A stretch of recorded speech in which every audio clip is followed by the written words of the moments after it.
In today's video, I'm going to show you how to make dairy-free hot chocolate. The recipe is super simple and you probably already have the ingredients in your pantry. So bring them all to the countertop and let's get started. In my saucepan, I'm going to combine some cocoa powder. This is unsweetened cocoa powder.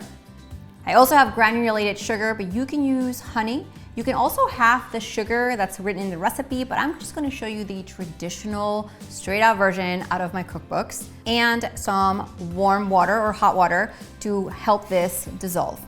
With a whisk on hand, we are simply going to stir this. And to it, we are also gonna add a tiny pinch of salt. I do find that it levels out the flavor and it's really, really good. Now the original recipe is also on this channel, so if you don't need a dairy-free recipe, I'll make sure to link that right below.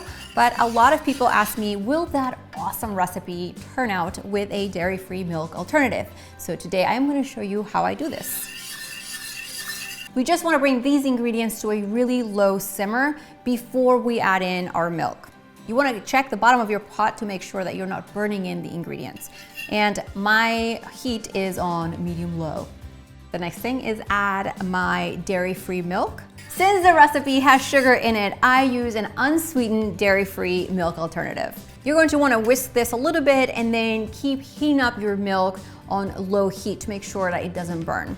Now, what kind of milk, dairy-free milks can you use in this recipe? You could use rice milk, almond milk, hemp milk, or even coconut milk if you want a really thick hot cocoa recipe, or some canned coconut milk and some almond milk. Give it a good mix. It makes it really thick and creamy. So the possibilities of your dairy-free cocoa experience are really endless. And I know this because I've tested so many dairy-free recipes for my Clean Treats cookbook, where the cookbook itself is all dairy-free. There are no refined sugars. There is a clean cocoa recipe in the cookbook. I'll make sure to link it right below the video. And guess what? Our hot cocoa is ready. Now, before I serve it, I do like to add a little bit of vanilla right at the very end. So about a teaspoon or so, but it's just to add that extra sweet cocoa flavor to it. Let's give this a whisk. Awesome. We're ready to serve it. All right, guys, check it out real quick. It is all chocolate throughout combined. Let's serve it. It's gonna be so delicious. Oh, look at that steamy hot cocoa.